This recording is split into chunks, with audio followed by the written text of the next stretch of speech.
Yo, what's happening guys, King GPL here and welcome back to a brand new Go Battle League video. Today we're going to be showcasing the double Galarian bird duo.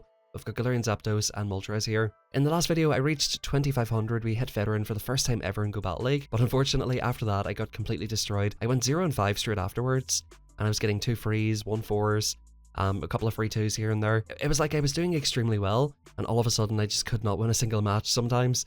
So I decided to switch it up, play a spicy team, and just have a little bit of fun in the Go Battle League. A couple of quick announcements before we get into the video. We just hit 500 subs and we're almost at 600, man, so thank you everybody who's been supporting the channel. We've only been uploading for about a week, so the support has been immense so far. Thank you everybody. I'm also now going to be accepting submissions for Go Battle League, so if you guys have any cool battles, check the description down below. Master League and Ultra League's coming up quite soon. I don't really have a ton of good teams for those. If you want to see me react to your battles and do a commentary over them, feel free to send those in, and if you have any social media or YouTube or anything that you want to promote, I will promote those in the video. With all that being said guys, let's hop into the battles, and of course guys, drop a like if you do enjoy it.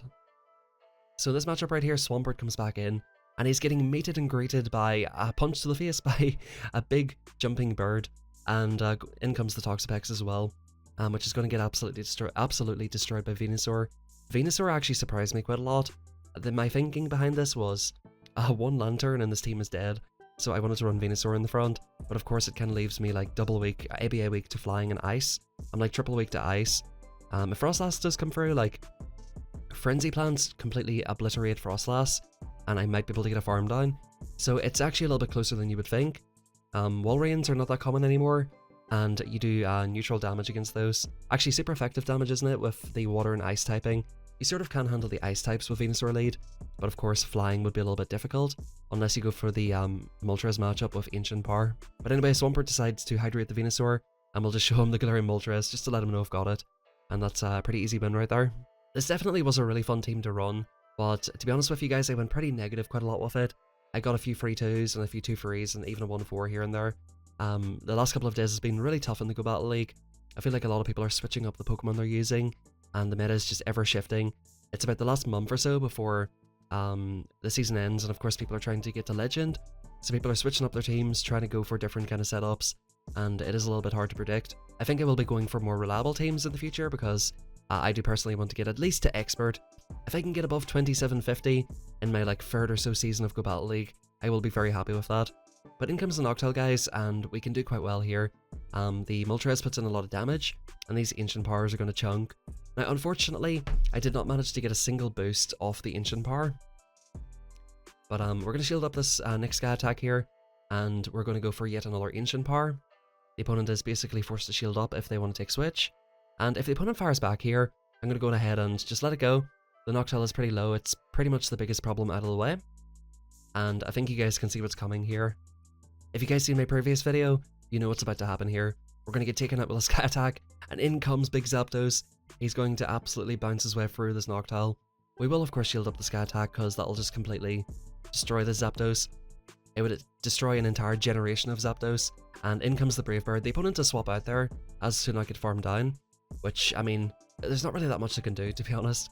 The opponent comes in with Galarian Stunfisk, and they're switch locked into this, so Venusaur has a very positive matchup here.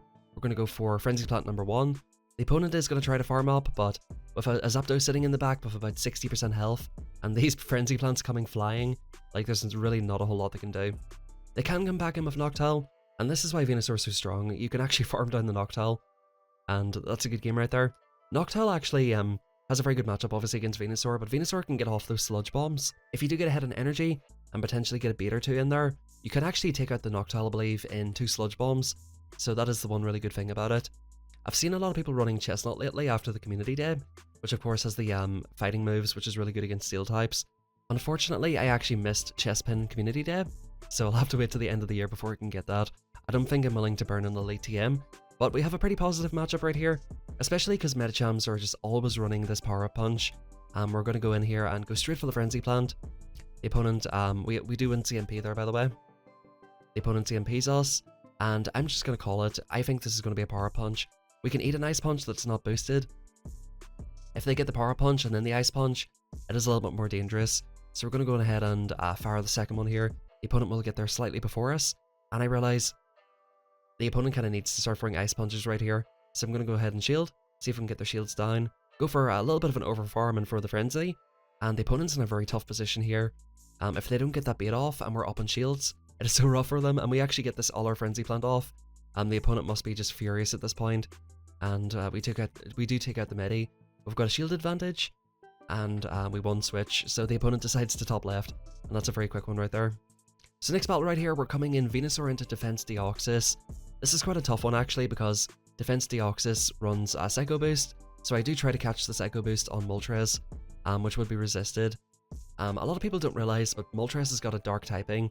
We're going to shield up the Rock Slide because we're going to be able to potentially get a shield back, going for the Brave Bird here.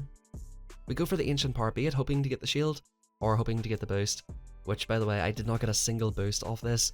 I've probably in the last like 20 Ancient Powers I've run, or the last 20 Ancient Powers I've used, I've not had a single one. So I'm pretty unlucky with that. We will just go for the Brave Bird on pretty bad timing there, by the way. But we realize that we're getting taken out anyway, and the opponent can basically bubble us down. Now the obvious answer here is to come back in with Venusaur, go for the farm down, and get ahead on energy for the Defense Deoxys. We do not want to get Psycho boosted on either of these Pokemon, so I decided Venusaur is a lot more bulky. We're going to shield up a potential Ice Beam here, and just go for the farm down on the Azumarill. So we've got about a Frenzy Plant and a half, which leaves us a lot more comfortable against Deoxys. That's the thing with Venusaur, it has insane damage output, and even if the opponent is resisting the grass type moves, with the Sludge Bomb you can basically nuke them with one of the two. We're going to go for the second Frenzy Plant right here, should get the shield back off the opponent, and of course at this point they will go for the Psycho Boost. The Psycho Boost does an awful lot of damage to Venusaur, and we're going to swap straight out to Zapdos to try and get ahead on energy, and this is about the only Pokemon that we could possibly beat in the back. If there was anything else in the back, a Registeel, a Stunfisk, maybe we could have just about beat Stunfisk actually, because we can tank two Rock Slides. But this was super lucky for me. We can go for the back-to-back close combats against the Umbreon. We get the first shield. We're going to go for the second one right here. The Umbreon is about to get absolutely just turned back into an EV here, and back in comes the Deoxys. Now, the opponent needed just to go for the full farm down right here, because I think they could have got it before I got to my next move. But I think they're a little bit scared of me taking them out, and we're managing to get the farm down. I think the opponent needed to farm down the Zapdos, and then go for the Psycho Boost against the Venusaur right there. But anyway, good games to the opponent, and let's hop into the next one. So next game here, we get a Venusaur into a Sableye, which is actually pretty positive, I believe. Frenzy Plants just do an absolute ton of damage. I feel like the Sableye right here is not like a super XL one, because you're going to see in a second here that the Frenzy Plant just absolutely goes to town on it. We let the Foul Play go, of course trying to keep the shield for our Galarian birds, and we're going to just fire off a big Frenzy Plant right here. I'm definitely running a team of Venusaur. I'm thinking of running a Venusaur and Toxapex, because I'm seeing an absolute ton of Azumarills in the back. And I feel like Toxapex is a lot of play, like you can go for brines and stuff against steel types, and it is just a really good bulky safe swap. The Obstagoon would not have appreciated a Frenzy Plant, and look at the damage output. Look at the damage output with the Galarian Zapdos on Obstagoon. He's going to fire off a resisted Night Slash right here, and as you can see, he actually gets the attack boost as well. We all love a good unnecessary attack boost. Guys, if you love the unnecessary attack boosts, comment down below, unnecessary attack boost, because it feels like every time you get it, it is just completely pointless. But yeah, Obstagoon was not going to have a good time right there, and we swap out this team into a Lantern lead, because I was just getting completely destroyed. So I decided, okay, I'm going to bring in Lantern here, give me a little bit of play against, a little bit more play against like steel types, and I was just getting destroyed by Flyers and Frostlasses and stuff like that. So I just wanted to swap it out, and you know, to be honest, like with these two in the back, it's pretty hard to run it. You're going to see me running next game, like an ABB style counter team with Medicham and Zapdos in the back. I was just really struggling.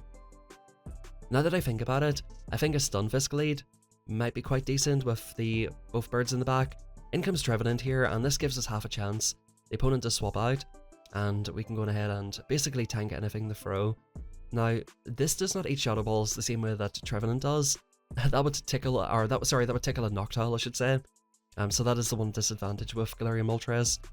Of course, the cool thing is it's got the Rock type attack, which can be good against all our Flyers, and of course the big Brave Bird, but I feel like here maybe I could have went for the big Brave Bird as well, to get a little bit more damage off. And I was getting so much lag, I didn't even get the full bubbles on that. I was just getting an absolute ton of lag as well, which is kind of frustrating. We don't really have a lot of good options here, so we're going to come back in with this and go for the Thunderbolt. Lantern was just a nightmare for this team, especially since I started running Water Gun Lantern, and lucky enough they let us take them out, and here comes Sableye in the one shield versus Galarian Zapdos. This is going to be interesting right here. They reached the foul play after 6 Shadow Claws, and we reach ours after 7, I believe. So this is a very close match right here. We're going to fire off the first close combat. Of course, this will force the shield, and you can see the opponent's on about 50% health, probably about 45% health here. In comes the second big close combat, and good night Sableye, sleep tight. I'm really not sure why they didn't further foul play right there, so definitely pretty fortunate. I guess they were trying to overfarm a little bit, or didn't really know how many counters it took to get to close combat. Definitely a misplay by the opponent, but I feel like they were trying to save energy for the Lantern in the back. And this is not as good a matchup as you would think. You would think, okay, we're going to destroy Pelipper with these Ancient Powers, but the Pelipper can spam off Weather Balls, and it is quite annoying to deal with. I can definitely eat another Weather Ball right here, and we're going for the Ancient Power. I was expecting the opponent to shield this up, but surprisingly the opponent let that go, and it does quite a decent amount of damage. Now we're going to shield right here, I think, and go for the farm down, and basically Brave Bird anything that comes in, which is the amazing thing about running a Brave Bird lead. If you can win the lead and get a ton of energy, you can just go to town on whatever comes in next. The opponent comes in with a Stunfisk, and we actually bank the energy because we've got double counter in the back of this line, and they've got Stunfisk and Registeel. This is about the most perfect thing that I possibly could have seen. And we're going to go for the Psychic to go for the defense drop, and we're basically willing to eat anything on the Medicham right here. The opponent's probably like so happy right now because I'm letting the Zap Cannon go, and they're like, oh, this is the hardest counter that they've got to our Pokemon. They're going for the, or sorry, I'm going for the Ice Punch, which is resisted. I probably just shouldn't have even bothered, but the opponent shields it up. I could not believe it. Of course they want to keep the Registeel alive, because they think, of course, this is their hardest counter. We've taken it out, we're going to win the match, but little do they know that lurking in the back is none other than Galarian Zapdos. We can tank 2 Rock Slides right here, and we let the first one go, and we're going to farm up, and decide to catch. We should have went for the CMP catch, but it doesn't really matter at this point. The opponent's down to within about 4 counters. 1, 2, 3, 4, 5, just before they reach the move right there, and we do manage to destroy the double steal line with this team. I was definitely having a very bad time in Go Battle League, so I decided to spice it up, and I recommend, you know, if you're having a really bad time sometimes, just try to have fun with it. Of course, we're all trying to gain Elo out here, and we want to hit Expert, we want to hit Legend and all that kind of stuff, but at the end of the day, it is just a game, and sometimes you do have to just try to enjoy it. That's it for today's video. If you want to submit your battles, do so down below. Drop a like if you enjoyed, subscribe if you want to see more. And one more time, everybody who's been watching the videos, thank you for all the support. Thank you for almost 600 subscribers. Thank you for almost 600 subscribers on the channel. It is very much appreciated. Tomorrow, I'm going to try running like a more meta/anti-meta team. Hopefully we can do some climbing with the new team. Have a fantastic rest of your day. I'll catch you guys next time.